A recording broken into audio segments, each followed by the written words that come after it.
here on KBBF. So the next interview that we have for today is going to be with Santa Rosa City Schools. La siguiente entrevista que vamos a tener con ustedes el día de hoy va a ser con el Distrito Escolar de Santa Rosa. Si ustedes escuchan a este programa cada 2 semanas o 2 veces al mes viene el Distrito Escolar de Santa Rosa y el día de hoy tenemos la oportunidad de tener un diálogo con la señorita Elizabeth Evans, el señor Matthew Morgan y la señorita Renee Semek. Entonces vamos a hacer esto en la forma de que ellas van a hablar en inglés y yo voy a hacer la traducción. And so, welcome once again, Ms. Evans. We've been having dialogues, you and I, for a while now, specifically about topics that are essential, I would say, for the continued development of students in your district. And again, it seems like you have Mr. Matthew Morgan and Renee Semek visiting us today. So let's start with you. What can you tell us? What is the new project you are working on? Okay. Well, thank you so much for having us, Rafael.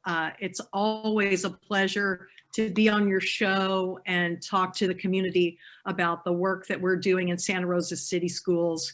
And I am thrilled today to have two colleagues with me from the community. Matthew Morgan is the principal superintendent of Harmony Schools, Harmony Unified, and Renee Semek is the superintendent of Forestville. And they came together this summer and came up with a plan, an idea for a project that would help increase inclusivity and provide opportunities for students and teachers to have conversations about race and diversity and inclusion that were safe, because sometimes people are very afraid to talk about race. It can be a touchy subject. And so we wanted to, their original idea, and then there's since been a larger community or committee that's formed around the idea. We've been talking for a few months about how we can really adequately support that conversation and ensure that our students have the opportunity to have those conversations with teachers in a way that really does promote a greater sense of belonging to all our students. And so we have two great books that we're providing our students who are participating. There's a book for the younger students, K-6. It's called Dreamers, and it's a wonderful book about a family, a mother and a child.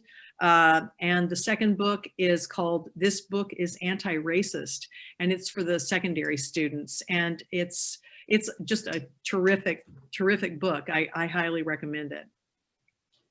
Entonces le pregunto a la señorita Evans, primero le doy gracias por estar aquí conmigo esta tarde, aquí en el programa, y le pregunto qué es el nuevo proyecto en el cual está trabajando, y me dice, primeramente gracias, es un placer como siempre estar en tu programa aquí representando el Distrito Escolar de Santa Rosa. El día de hoy estoy con dos colegas, el señor Matthew Morgan, quien es el director de la escuela primaria Harmony, y estoy aquí también con la señorita Renee Semek, quien es la superintendente del distrito escolar de Forestville.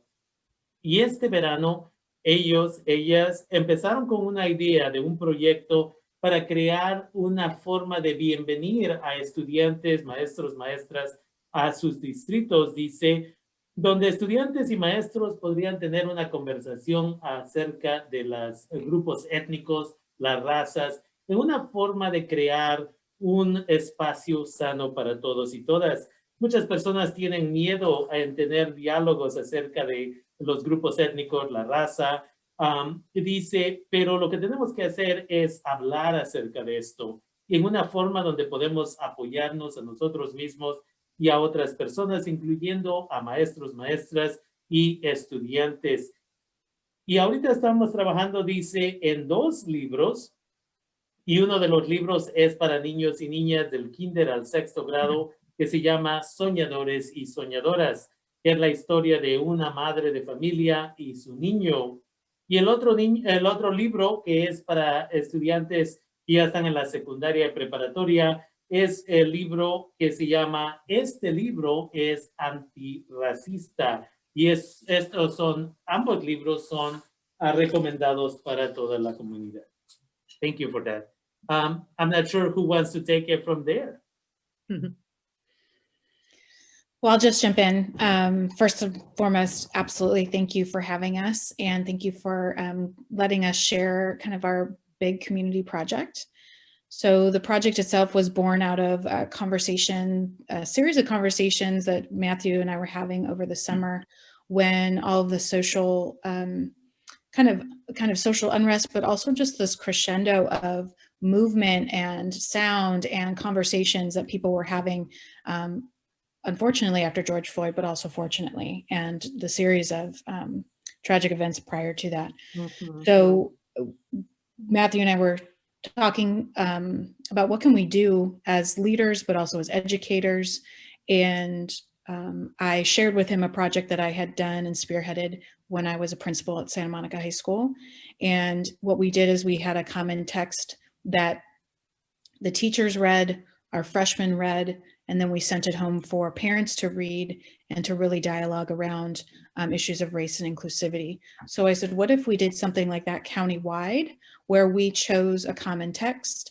And it's not, yes, there's several goals. One is which to have this common text and have this common language so that we can help students and parents and teachers and administrators have a common language around civil discourse, but also really invite the community in and invite them into the conversation. This isn't just about educators and students. This is about parents. This is about our community. How do we have civil discourse when we don't always agree, and when things can get very, very difficult, very heavy, and also, potentially injurious with race and with gender.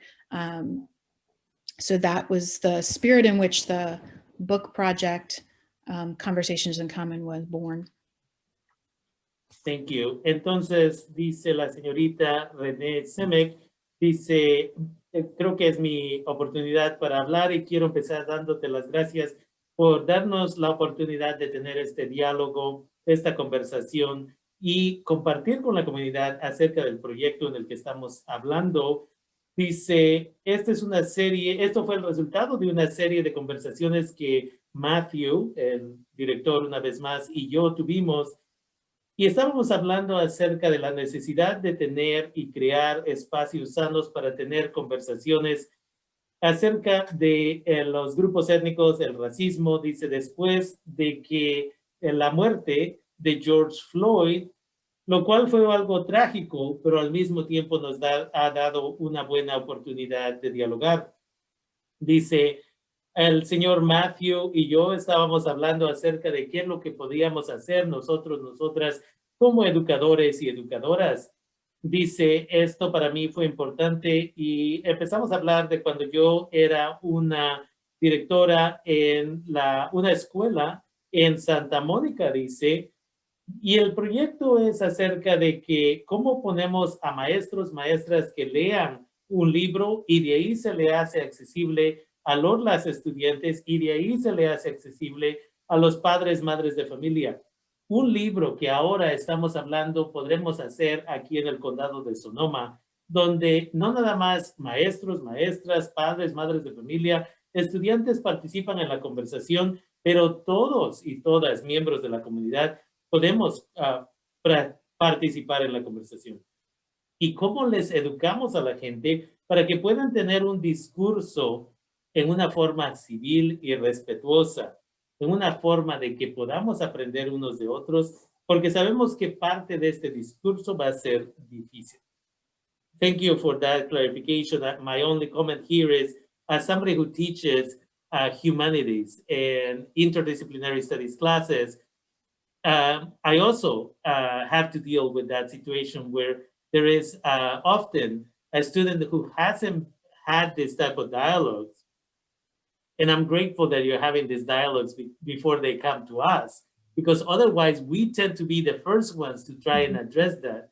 But it's a little bit more challenging because some of the students are 18 and some are 45.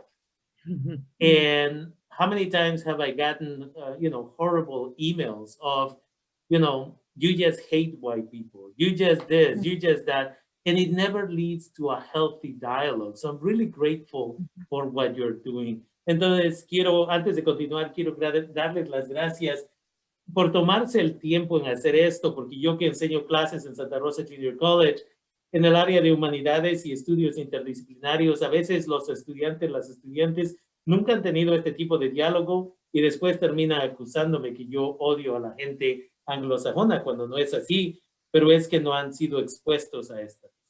And so, again, it's wonderful that you're doing this. What else can you tell us, whether it is Renee or Matthew?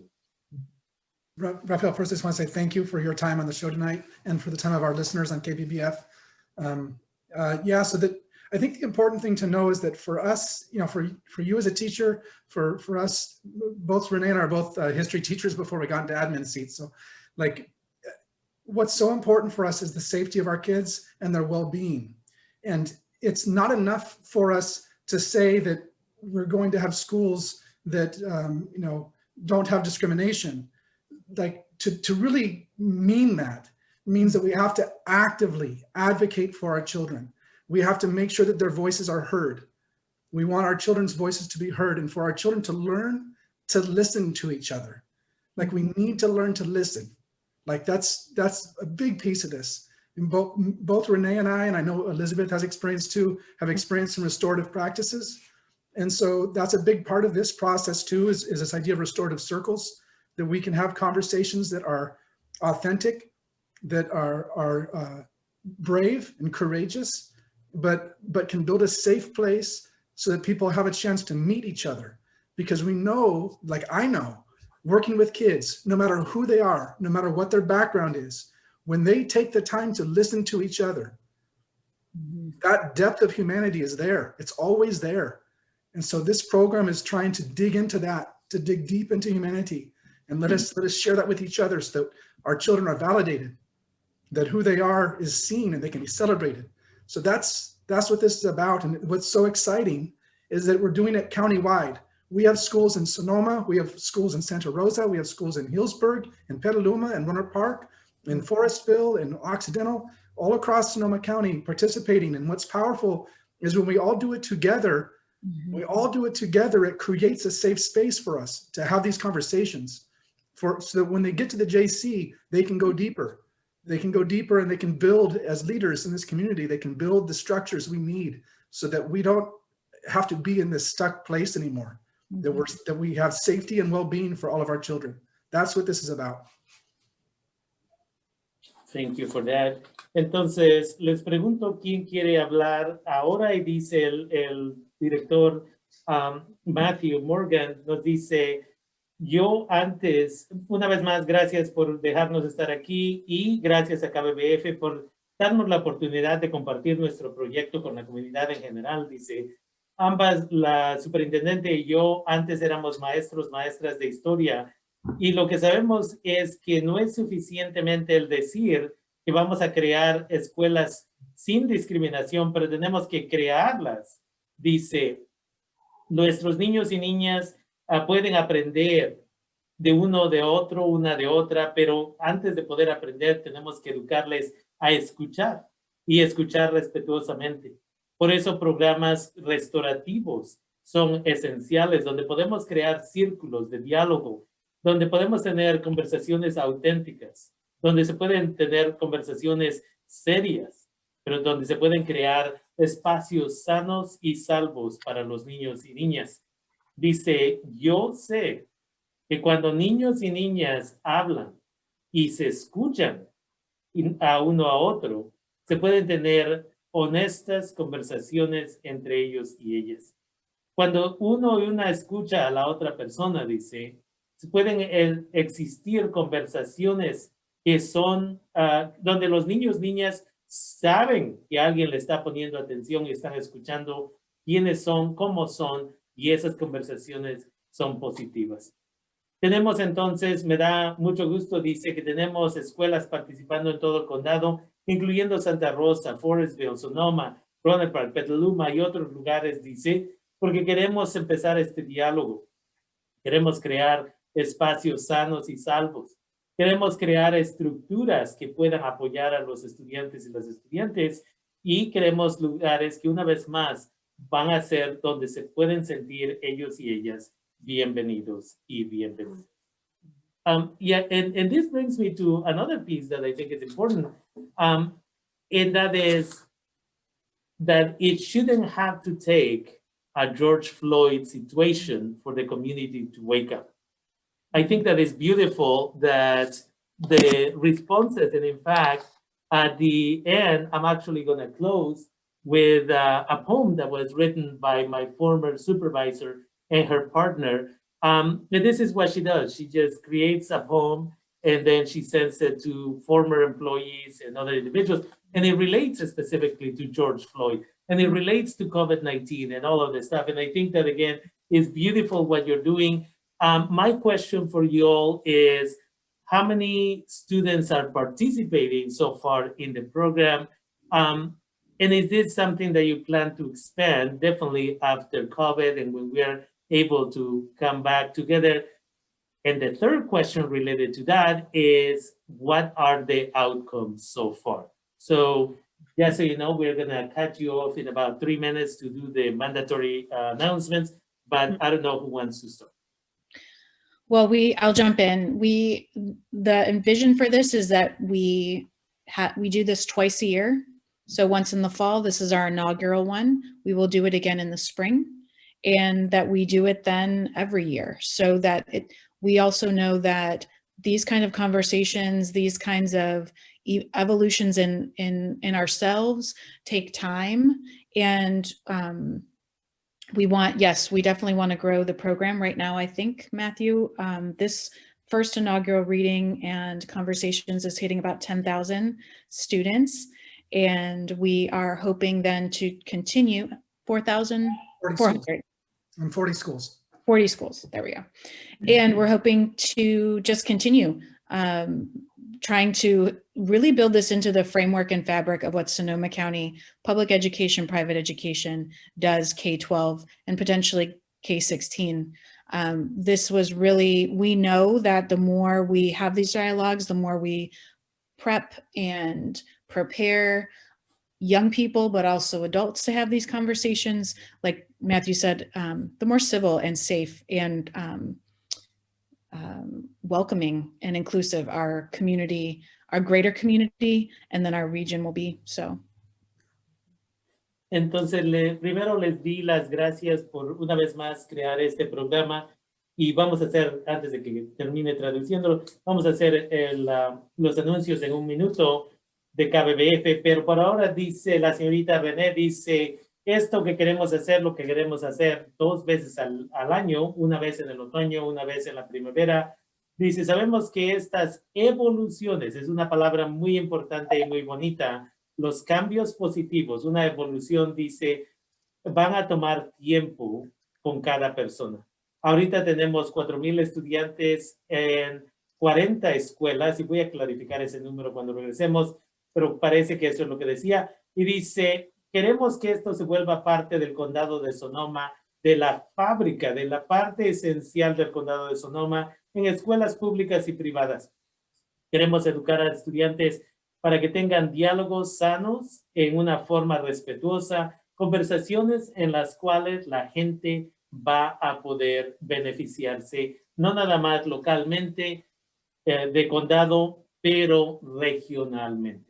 Y con eso vamos a regresar con ustedes en unos 2 minutos aquí en KBBF. We'll be back with you in a couple of minutes here on KBBF 89.1 FM to continue this beautiful dialogue with Elizabeth Evans, Matthew Morgan, and Renee Semen. We'll be back with you here on KBBF. Entonces, estamos teniendo esta conversación con representantes de los distritos de Santa Rosa y de Forestville, y entonces es una colaboración grande. Quiero clarificar, no son 4,000 estudiantes, hay 40 distritos en el condado de Sonoma. 12 están participando, 12, y hay 10,000 estudiantes que están participando ahorita. So I wanted to clarify, there are 10,000 children that are participating. There are 40 school districts in Sonoma County, and 12 are participating so far. And so I think it's important. Now, one of the things that I think the community should know is who is participating as far as the community. Is it just the school districts? Are you collaborating with other agencies? I think the community needs to know what type of support already exists. And I think in the future, you're probably gonna benefit from volunteers, former teachers, other people. But for now, who are you all collaborating with? Go ahead, Matthew. You summed this up well earlier. Sure. So yeah, well, when this began getting off the ground, Sonoma County Office of Education, so SCO, we approached them about help and trying to get organizing going with this. We also approached our Sonoma County Public Library, and the librarians there have been super helpful, helping us identify good books and helping us design sort of outreach to both teachers and families for like resources. How do you talk about the books? What resources are helpful to understand like what the author, the author of Dreamers, Juji Morales, like what is her history? What is, what is her story about the book? And get those resources available for teachers so they know the background. They can talk with the kids about it. The kids can then share their experience and put that within a context. So like librarians have been huge. Teachers from across different districts have joined the committee to help make lesson plans. One of the teachers in Sebastopol developed a concept for the butterfly art project. So all the students can be making butterflies with a word that represents belonging to them. And those butterflies are going to fly back to their school. And then from their school, it's going to fly to a place in the county where we bring them all together. So like this idea of engaging in conversation, deep learning on a book, and then also expressing ourselves, like the whole cycle is important, and then bringing everybody together. So in COVID, it's hard, but the idea is that, as time goes by and every year we can have, gatherings or ways to get together and come together in these discussions. So that's exciting. Entonces le pregunto a nuestros invitados, invitadas, ¿con quién han colaborado o si esto nada más ha sido cosa de los distritos que están participando? Y dice, desde el principio fuimos y hablamos con representantes del condado del Departamento de Educación del Condado de Sonoma, SCO, dice, y les preguntamos que si nos podían apoyar e inmediatamente dijeron que sí.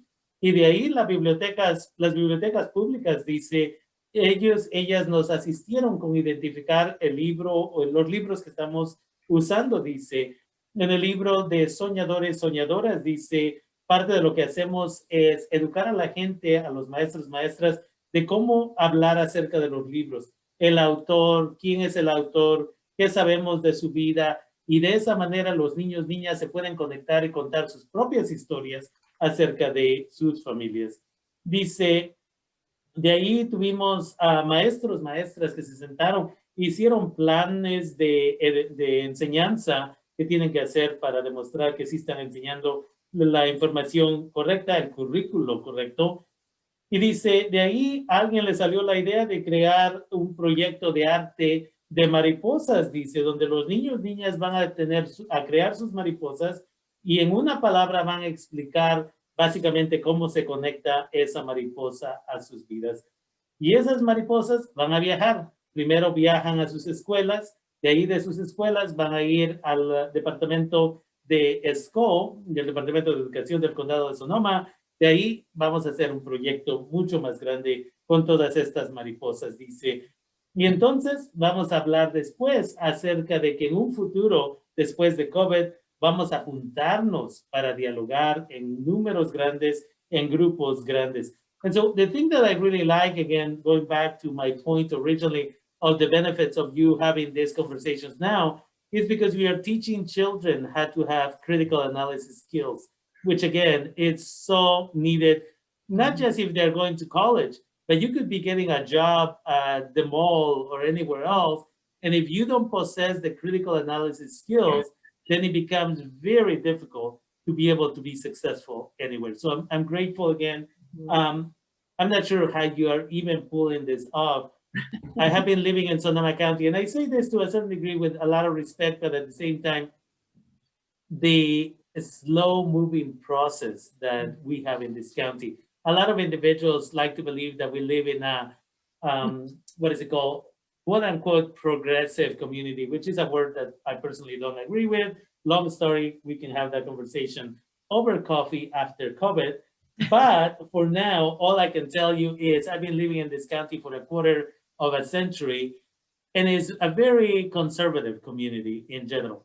And this is what I also tell you, something that makes a lot of people uncomfortable, but I know it will not happen with you. And that is that if we are going to talk about racism and we are going to stop racism, it's a conversation that has to start with white people. It's not a conversation that, because if African Americans, if Native Americans, and if Latinx people, we had the power to end racism, we would have done it a long time ago. But it is really a conversation that white people have to have with themselves. And I can tell you that when I presented that idea at Santa Rosa Junior College as a faculty member, I was basically told that I was crazy, that that is not, and it created such chaos that our email system was shut down, where we cannot send mass email messages. It's been like 2 months, because that's the only way that supposedly the college could control the conversation. And what that did, it stopped the conversation rather than creating healthy spaces for people to talk. And that was personally the wrong move. Entonces, una vez más, estoy muy feliz que están haciendo este proyecto. Una de las cosas que siempre he dicho es que tenemos que educar a los niños, niñas a una edad temprana acerca de cómo hacer los análisis críticos, porque si no reaccionamos con emoción en vez de usar la cabeza. Y me da gusto que están haciendo esto en este condado donde yo he vivido más o menos por 25 años y donde la gente dice que este es un condado muy progresista, que está, y les digo a la gente que no, que este es un condado que es muy conservativo. Y un ejemplo de esto es como hace unos 2 meses mandé un mensaje a mis colegas en Santa Rosa Junior College diciendo como facultad que el problema de racismo tiene que ser eliminado por gente anglosajona, porque si los latinos, afroamericanos y nativos quisiéramos y tuviéramos el poder de eliminar el racismo, lo hubiéramos hecho décadas atrás. Entonces, espero que estén de acuerdo con esto ustedes, pero allá cuando mandé ese correo electrónico, se armaron tantos problemas que ahora ya no podemos mandar mensajes a toda la facultad en el colegio. Y eso hizo exactamente el opósito del trabajo que están haciendo ustedes, que es crear diálogo en vez de parar todo. And so what else are you planning to do? Now you have the library, public libraries involved, you have school involved, you have 12 districts. It seems to me like you're trying to expand this to the whole county and beyond, possibly. What are the next steps? What are the next goals for you? And one question related to that is who's paying for this stuff? Actually, you know, I want to say something, if I can interject about that. I think probably most of the districts just tried to figure out, you know, where we can find the money. I did set aside some money for our books earlier in the year when we were looking at funding for the year. And but we did get, Santa Rosa City Schools received a grant from the Violence Prevention Task Force to pay for, I think it's about $4,000 or $5,000 worth of our books that we're getting. I think we're getting around 800 books for Santa Rosa City Schools students. And so I wanted to give a shout out to them for providing those funds for us. So that's how we're doing it. And each district generally was taking on the costs. We made some applications for grants, and I'm hoping that those will come through for us for the next go around in the spring. The cost of the project, it doesn't have to be huge. It is a time commitment, and I think it requires the commitment of the schools and staff to work together to plan for the event to occur. The books don't necessarily have to be paper bound in hand. They can be ebooks, or even some classes, if the district didn't have money to put a book in the child's hand, they can still do a read aloud and then use that as a way to start the conversation. So the hope though is that there would be grant funding, that maybe this is be something that we could have annually that would assist districts in need to make sure that students got books. Part of the project was to get books in kids' hands. So like we're excited, I know in our district, we're buying books so our kids can have books they're going to keep. And those books are going to be for the kids to have. But the goal would be that everybody has access to that. Yeah. And for some children, this is the first book in their home library when you give it out for free. And they will remember that. So that's really important. Entonces le pregunto que si nos pudieran decir entonces cuáles son los siguientes pasos que tienen planeados. Sabemos que quieren expandir este programa para todo el condado y posiblemente fuera del condado. Y les pregunto que al mismo tiempo, ¿quién está pagando por todo esto? Y la primera respuesta fue de la señorita Elizabeth Evans y dice, la mayoría de los distritos están encontrando sus propios fondos para estos libros. Pero dice Santa Rosa City School, sí recibió más o menos $4,000 a $5,000 de unos fondos de la prevención de violencia, dice, y ellas pudieron asistirnos y pudimos comprar más o menos 800 libros para este proyecto. Y de ahí el señor Matthew Morgan nos dice que en realidad sí, cada distrito está tomando esa responsabilidad acerca de los costos y que en realidad ellos reconocen que no debe de ser un costo muy grande. En realidad es una colaboración entre la escuela y los trabajadores, maestros, maestras y otras personas de las escuelas. Hubo unos casos donde no podían comprar suficientes libros, dice, aunque hemos estado aplicando para fondos, becas que nos den en diferentes lugares, pero en algunos lugares, dice, se podrían comprar copias en ebooks, que son libros electrónicos que se pueden poner en celulares y otros lugares así. Y dice, y si no podíamos agarrar los libros ya imprimidos, dice, a veces el maestro o maestra les lee en voz alta el libro a los estudiantes, las estudiantes, dice. Y una vez más, sabemos que necesitamos más fondos y nos gustaría tener un número de dinero en el futuro para que así compremos libros y al final los niños, niñas se queden con la copia del libro. Y les digo que para muchas familias ese primer libro sería el primer libro para su biblioteca de casa. Anything else that you want to share? I'd like to just piggyback off a little bit about what you said earlier, Raphael, around one of the things that we're also looking for funding for and will continue to support is that professional development for educators. And part of that is we know that the majority of educators in this county, but it's also nationwide, are white and often maybe haven't had or unpacked what whiteness is, what institutionalized racism is, what inherent or implicit bias is.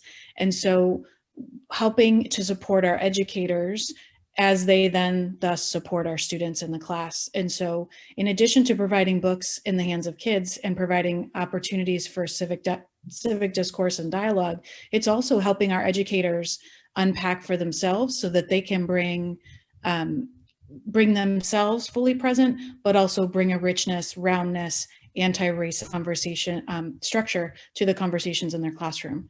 So those two things are really, really important to the project, and I think are the foundations of definitely part of the foundation of the project, especially the way we kind of envisioned it getting it going. Raphael, I just want to agree absolutely 100%. And thank you for your words about that. Racism is an issue that white people need to address. We need to get on this. And so I really appreciate your words there. And thank you, Renee.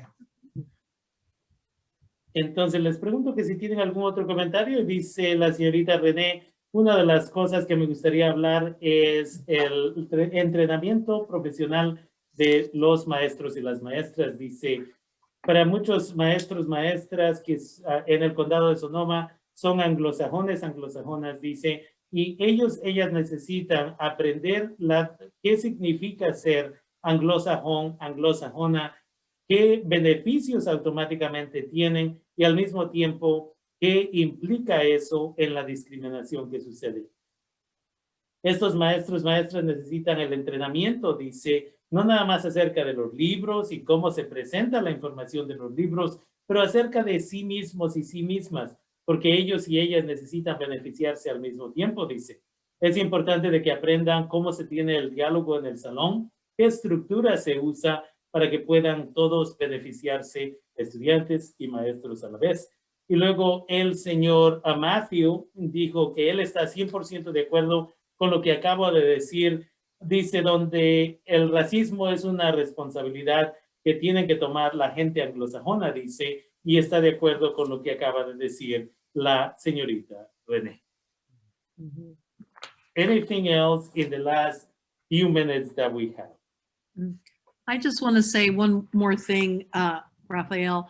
Through this collective effort, which has really been amazing, the number of people that have put their energy into this project, we also created a website, and on that website are a number of resources, including panels. We had a couple of panels, one for each book, for the elementary book and one for the secondary book. And we had folks from our communities, we had parents, we have folks from higher ed that are on the panels discussing the books. And so that's just one of the resources that are available on the website. And maybe Renee or Matthew could just say the URL just in case anybody wants to look for it. Conversationsincommon.org. We're also on Instagram, Conversations in Common, Twitter at Convos in Common, Facebook as well. So all those social media links will be linked up to the website if they're not already. And we do, this is inaugural. This is the first time we're doing it. The website is brand new. The social media sites are brand new. So we welcome feedback, suggestions, as well as, just your support out there. So anybody that's listening that wants to get involved, that would be a great place to start. If this isn't happening in your student school or in your community and you want it to, don't hesitate to reach out, but also ask your site administrator or your teacher about it. We'd love to grow the program, not just in big and small ways. So just making sure that, everybody gets to hear about it and has the opportunity to participate.